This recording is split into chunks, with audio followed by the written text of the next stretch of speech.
और यहाँ हम खबर शामिल करें। सुप्रीम कोर्ट ने जजेस सीनियरिटी और ट्रांसफर केस का फैसला सुना दिया है। सुप्रीम कोर्ट के 11 रुकनी आईनी बेंच ने फैसला महफूज किया था। अपडेट करें आपको, सुप्रीम कोर्ट ने जजेस सीनियरिटी और ट्रांसफर केस का फैसला सुना दिया है। सुप्रीम कोर्ट के 11 रुकनी आईनी बेंच ने फैसला महफूज किया था। सुप्रीम कोर्ट के 11 रुकनी आईनी बेंच ने फैसला महफूज किया था।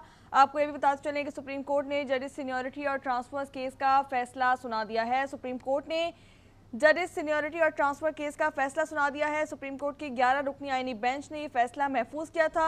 आपको बताते चलें कि सुप्रीम कोर्ट ने जजेस सीनियरिटी और ट्रांसफर केस का फैसला सुना दिया है। जजेस का तबादला गैर आईनी नहीं है, ऐसा कहा गया है अदालत की जानिब से।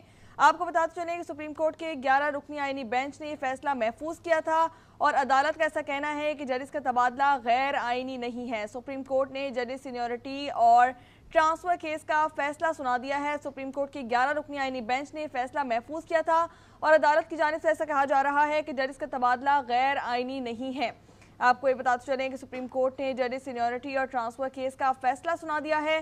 सुप्रीम कोर्ट की जानिब से खबर आ रही है कि जजेस सीनियरिटी और ट्रांसफर केस का फैसला सुना दिया गया है। सुप्रीम कोर्ट की 11 रुकनी आईनी बेंच ने फैसला महफूज किया था और अदालत का ऐसा कहना है कि जजेस का तबादला गैर आईनी नहीं है। आपको बताते चलें कि सुप्रीम कोर्ट के 11 रुकनी आईनी बेंच ने फैसला महफूज किया था और सुप्रीम कोर्ट के जजेस सीनियरिटी और ट्रांसफर केस का ये फैसला सुना दिया गया है, जिसमें ये कहना है कि जजेस का तबादला गैर आईनी नहीं है। आपको बताते चलें कि सुप्रीम कोर्ट ने जजेस सीनियरिटी और ट्रांसफर केस का फैसला सुना दिया है।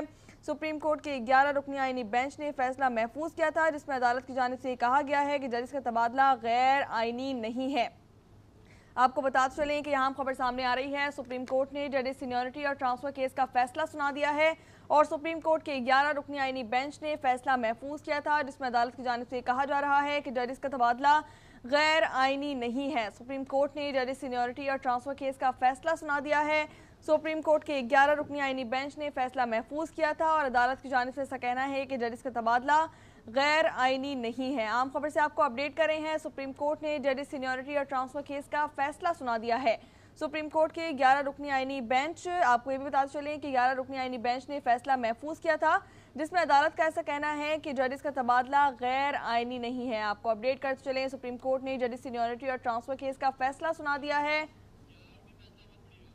आपको बताते चलें कि सुप्रीम कोर्ट ने जजेस सीनियरिटी और ट्रांसफर केस का फैसला सुना दिया है। अदालत का यह फैसला सामने आया है कि जजेस का तबादला गैर आईनी नहीं है। अहम खबर से आपको अपडेट कर रहे हैं। सुप्रीम कोर्ट ने जजेस सीनियरिटी और ट्रांसफर केस का ये फैसला सुना दिया है और अदालत का फैसला है कि जजेस का तबादला गैर आईनी नहीं है। इसी हवाले से मजीद क्या तफसीलात हैं, अफजल जावेद हमारे साथ मौजूद है, उनसे जानते हैं। अफजल, अपडेट कीजिएगा, सुप्रीम कोर्ट ने जजेस सीनियरिटी और ट्रांसफर केस का फैसला सुना दिया है।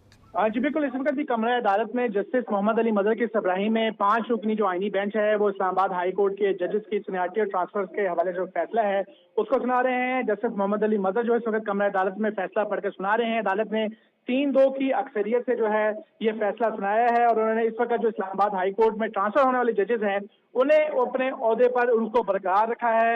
इस फैसले से जस्टिस नईम अख्तर अफगान और जस्टिस शकील पवर ने जो है इख्तिलाफ किया है, जबकि अपने हुक्मनामे में सुप्रीम कोर्ट ऑफ पाकिस्तान ने कहा है कि इस्लामाबाद हाई कोर्ट में के ट्रांसफर होने वाले जजेस जो इस वक्त आए हैं उनके मामले को दोबारा, उनकी सीनियरिटी के मामले को दोबारा जो है वो सदर पाकिस्तान को रिमांड किया जा रहा है और वो इस मामले को दोबारा डिटर्मिनेट करेंगे कि आया जो ट्रांसफर होने वाले जजेस हैं उनको जो इस्लामाबाद हाई कोर्ट में ट्रांसफर है उसको मुस्तकिल तौर पर लाया गया है या ट्रांसफर आखिरी तौर पर है। साथ साथ अब इस फैसले की रोशनी में इस्लामाबाद हाई कोर्ट के कायम मुकाम चीफ जस्टिस सरफराज डोगर को भी अपने ओहदे पर बरकरार रखा गया, जबकि जस्टिस मोहम्मद आसिफ और जस्टिस खादम हुसैन सोमरो जो ट्रांसफर होकर इस्लामाबाद हाई कोर्ट पर आए थे वो भी अपने तौर इस्लामाबाद हाई कोर्ट के जज के तौर पर जो है खिदमात जारी रखेंगे। अपने हुक्मनामे में ये भी कहा गया है कि chief justice Islamabad high court समेत इस्लामाबाद हाई कोर्ट में मजमूई तौर पर 12 जजेस जो हैं उनकी जो नशिस्तें मौजूद हैं और किसी भी जज की ट्रांसफर के हवाले से उसकी मर्जी के बगैर कोई भी मंजूरी नहीं दी जा सकती। सूबाई चीफ जस्टिस समेत चीफ जस्टिस पाकिस्तान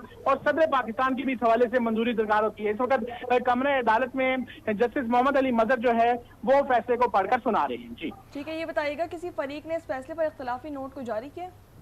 बिल्कुल, जस्टिस नईम अख्तर अफगान और जस्टिस शकील की जानिब से भी इख्तिलाफी नोट जो है वो जारी किया जा रहा है और इस साथ साथ जैसे ही जस्टिस मोहम्मद अली मदर जो है वो अपना नोट जो मुख्तसर फैसला पढ़कर सुना रहे हैं खत्म करेंगे, उसके बाद जस्टिस नईम अख्तर अफगान जो है वो कमरे अदालत में ही अपने खिलाफी नोट जो है पढ़कर सुनाएंगे। जी अच्छा, ये भी बताएगा कि क्या बताया जा रहा है अफजल जावेद के अभी तो मुख्तसर फैसला जारी किया गया है, तफसीली फैसला कब तक जारी कर दिया जाएगा?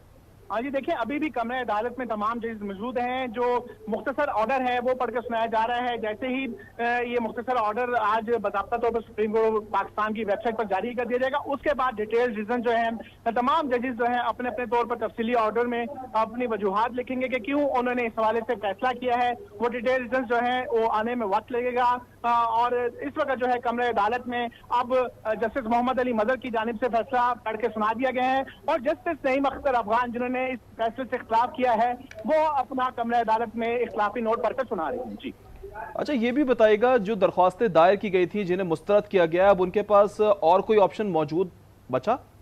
जी देखिए, सुप्रीम कोर्ट ऑफ पाकिस्तान ने अपना जो हुक्मनामा सुनाया है उसमें ये चीज वादे कर दी है कि जितनी भी कॉन्स्टिट्यूशनल पिटीशन दायर की गई थी जो इस्लामाबाद हाई कोर्ट के 5 जजेस साहिबान की जानिब से थी, बानी पीटीआई की जानिब से थी, कराची और लाहौर हाई कोर्ट बार की समेत जो दीगर फ्रिकान की जानिब से दायर की गई थी, इन तमाम जो पटिशंस को अदालत जो है वो निपटा रही है। अब देखना यह होगा कि क्या लीगल फोरम्स बाकी रहते हैं कि आया वो इस मामले पर मजीद review petition Islamabad high court के जजेस साहिबान दायर करते हैं या क्या उनकी स्ट्रेटेजी होती है। ये जब तक तफसीली फैसला सामने नहीं आ जाता इस हवाले से कुछ भी कहना कबल वक्त होगा। ठीक है अफजल, ये बताइएगा कि अक्सरियती फैसले में वो कौन सी बुनियादें थी जिन पर जजेस की दरख्वास्तों को मुस्तरद किया गया था?